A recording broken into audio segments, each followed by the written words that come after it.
Hi guys! Welcome back sa aming vlog. And for today's video, samahan nyo kami sa aming biyahe via To Go Travel. Dito, ituturo namin sa inyo ang step-by-step guide kung paano mag-book ng ticket at syempre, isasama rin namin kayo sa aming full experience para ma-rate natin kung sulit nga ba ang travel na ito. Kaya tara na, let's start our adventure!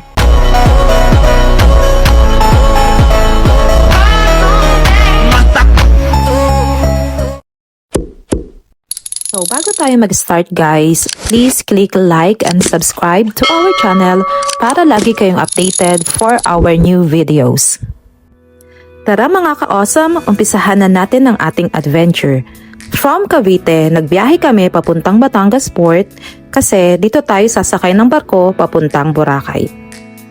Para sa aming Boracay adventure, naisipan naming magbarko naman. First time kasi ni na daddy at ng anak ko na makasakay ng malaking barko. Kaya gusto ko talagang maging special ang experience nila. So pinili namin ang To Go Travel dahil sa tingin namin ito ang pinaka-convenient for the family. Nakita rin kasi namin sa mga reviews at ads na maganda ang kanilang mga amenities at mga rooms. Yun talagang makakapag-relax ka during the travel. Also, kinonsider din namin ang kalinisan, kaayusan at higit sa lahat kapanatagan ng loob habang bumibiyahe. Hindi naman sa nakakatakot sumakay sa ibang barko, marami rin namang magagandang options dyan, pero para sa amin personally, mas kampante kami rito, kaya naman let's see kung mag-e-enjoy nga pa tayo sa biyaheng ito. So simple lang naman mag-book ng ticket sa To Go. Pwede kayong mag-download ng app sa App Store or Play Store o kaya naman ay bisitahin ang kanilang official website sa travel.togo.com.ph. Kung via app naman kayo magbo-book on your mobile phone, i-download lang ang To Go app. Hanapin lang ito sa store at i-click ang install. Once ma-open nyo na, i-click lang ang next hanggang makarating kayo sa homepage.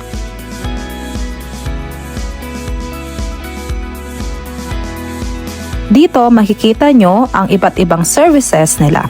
Pero para sa ating biyahe, travel options ang pipiliin natin. Dito sa travel page, silipin nyo muna ang mga available promos para makatipid at matake advantage ang discounts. Kapag ready na, pindutin lang ang book now. Kung wala pa kayong account, don't worry, pwede kayong mag-login or mag-sign up gamit ang inyong mobile number, Facebook, Google or Apple account. Pagka-login, i-check ang agreement box at itap ang continue. Ngayong nasa booking page na tayo, piliin kung one-way or round trip ang inyong ticket. Then select your origin. Dahil taga Cavite kami, Batangas Port ang pinaka-convenient na option. Then set your destination to Caticlan. Susunod, ilagay ang inyong travel date, the departure at arrival date, at ang bilang ng mga pasahero. Then hit search trip para makita ang listahan ng mga barko, pati na ang schedule ng departure at arrival. Siguraduhin lang na naka-check ang mga boxes para maka-move on sa next step. At dito sa accommodation page, makikita ninyo ang iba't ibang options depende sa inyong budget at preference. Sa bandang baba, makikita ang details para sa baggage allowance, meals at linen. I-click lang ang arrow down para ma-expand ang inclusions. I highly recommend na isama ang travel insurance na halagang 30 pesos lang per person, pero insured na kayo throughout the trip. At para naman sa mga types of rooms, meron silang super value class. Ito ang pinakamura at pinakamasang type of rooms na ina-offer nila. So, i-click lang ang picture para makita ang features at mga inclusions nito. At ang book now naman para makita ang presyo. So for the other accommodations, meron din silang tourist class. Open bunk bed type din ito pero air-conditioned yung buong area. Then for the cabin room naman, meron silang ina-offer na for 4 packs and 6 packs, both air-conditioned room din. At reminder sa mga pasahero na kukuha ng super value, tourist at cabins, may disclaimer na posibleng hindi kayo magkakatabi ng pwesto kung via app kayo magbubuk. Kaya kung gusto ninyo talagang magkakasama kayo sa isang spot, I recommend na mag-book na lang kayo sa mga authorized ticketing center gaya ng SM Business Center or Robinsons Department Store. For the stateroom and suite room naman, kung gusto ninyo ng guaranteed privacy para sa group nyo, ito ang piliin ninyo. Ang stateroom ay for 3 packs, habang ang suite room naman ay for 2 packs.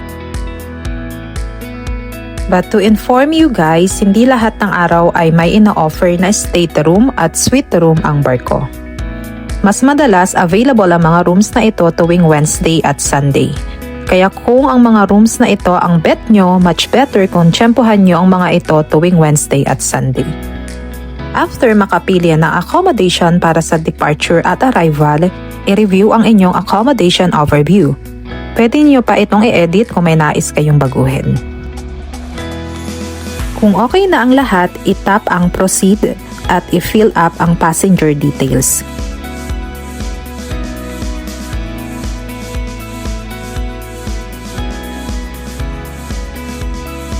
Kung meron kayong kasamang senior citizen, i-click ang has special discount para mailagay ang ID details at magkaroon ng discount. At para naman sa PWD at students, hindi ito available sa app. Para ma-avail ang discount nyo, kailangan sa physical ticketing outlet kayo mag-book.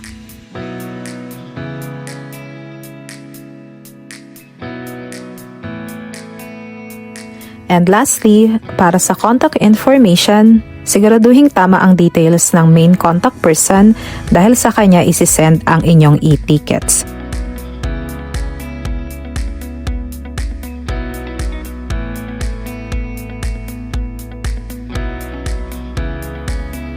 After completing the form, itap nyo na ang confirm. Then, it will show you the summary of the accommodation details. Dito nyo makikita yung amount ng ticket for departure and arrival. So, i-review nyo muna yung details ng page bago kayo mag-proceed sa payment. After nyong ma-check ang details, i-enter lang ang email address nyo kasi dito nyo marireceive yung invoice ng e-ticket nyo. After tapping Pay Now, it will direct you naman sa page na kung saan makikita ninyo ang total amount na dapat nyong bayaran. Para sa payment, sobrang daming options sa To-Go app kaya hindi kayo mahihirapang magbayad. Pwede kayo magbayad via credit or debit card o kaya naman through e-wallet gaya ng GCash, PayMaya or GrabPay. Real-time ang processing ng payment kaya makaka-receive agad kayo ng confirmation receipt or e-ticket na makikita ninyo sa app nyo. At makakatanggap din kayo ng e-ticket sa email ng contact person ninyo. So, isave nyo ang e-ticket na ito pero much better kung i-screenshot or ipiprint nyo ang copy ng e-ticket para mas mabilis ang proseso pagdating sa port.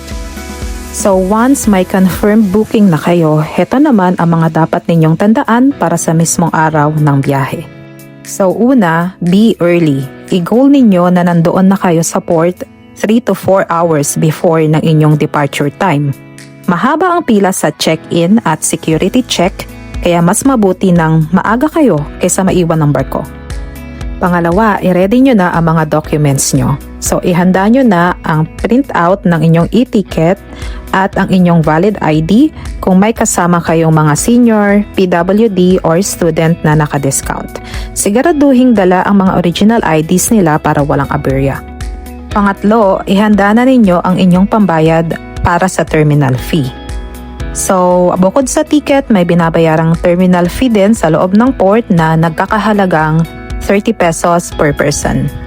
At pang-apat, after makakuha ng boarding pass, dumiretso na kayo sa boarding gate para makahanap na kayo ng pwestong paghihintayan ninyo.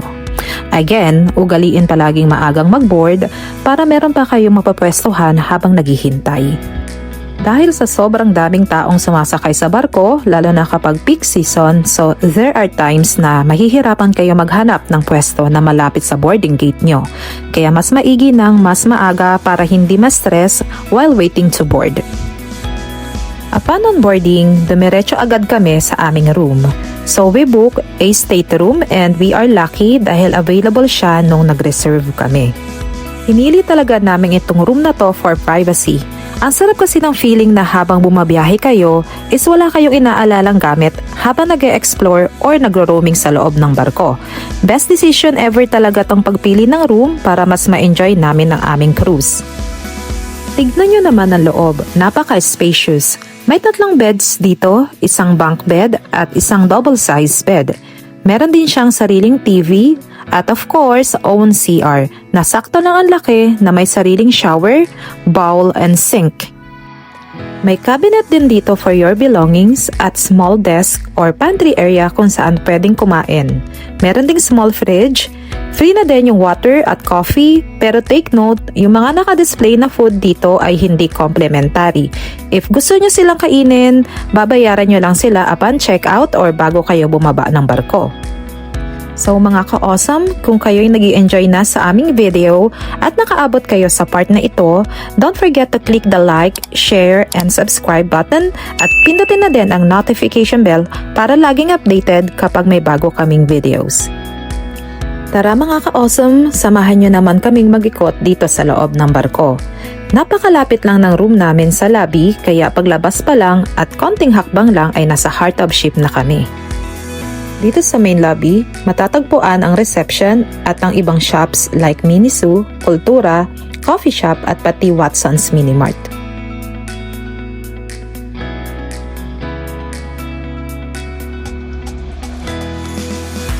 Akyat naman tayo dito sa second floor or on the next level. Dito matatagpuan ang kanilang cafeteria at ang super value class accommodation.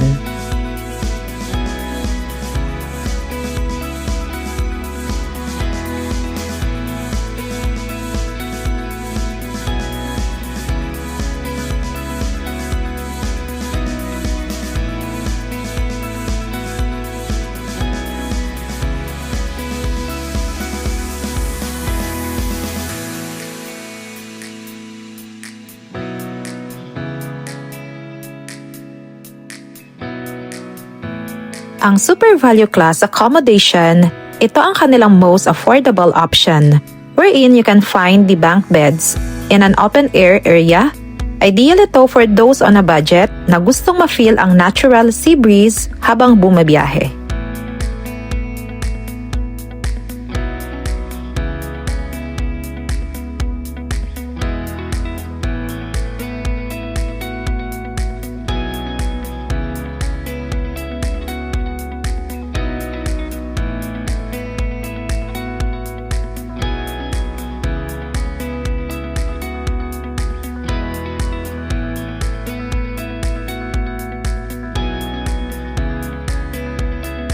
Dito naman tayo sa tourist class area.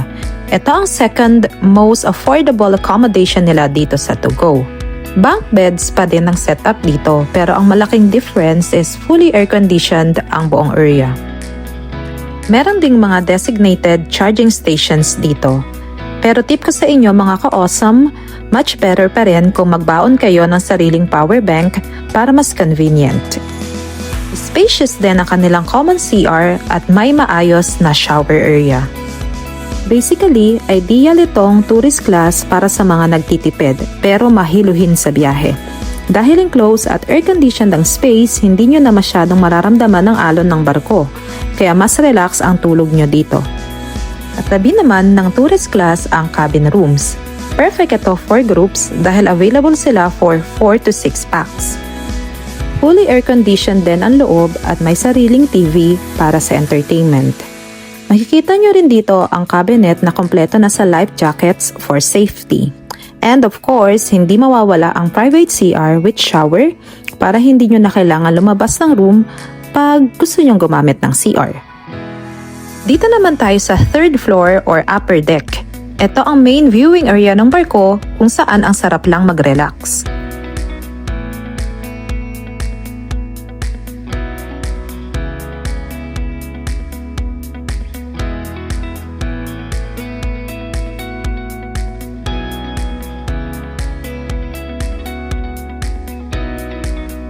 Pagdating ng gabi, nagiging buhay na buhay ang deck dahil sa live band. Pwede kayong makipag-jam sa live band o kaya ay mag-chillax lang with your friends and loved ones. By the way mga ka-awesome, mahina nga pala yung signal sa laot at kadalasan ay wala din talagang halos internet service. So, perfect talaga ang pagkakaroon nila ng live band dito sa Togo para naman hindi nakakaboring ang paglalayag nyo habang kayo ay nasa gitna ng karagatan. Isa talaga ito sa main attractions ng Togo Travel, kaya don't miss the chance na ma-experience ang live music while on a journey.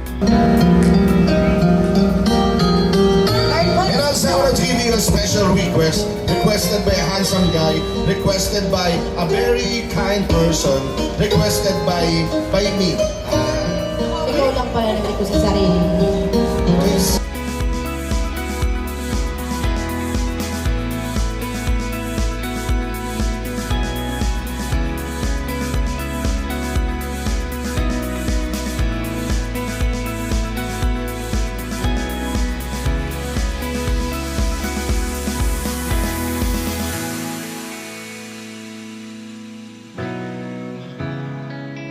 Let's go guys at kumain na tayo dito sa cafeteria.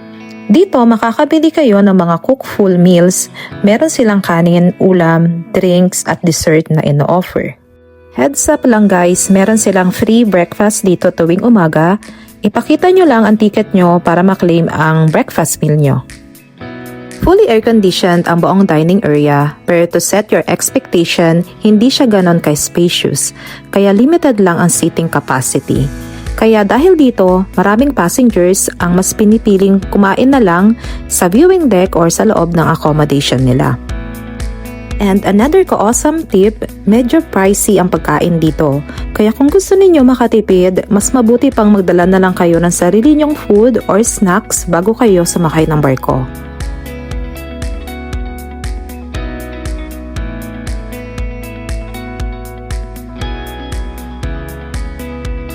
Balik muna tayo sa lobby para mag-snack hunt dito sa Watson's Mini Mart. Nakakatuwa lang kasi super useful na may ganitong store sa loob ng barko.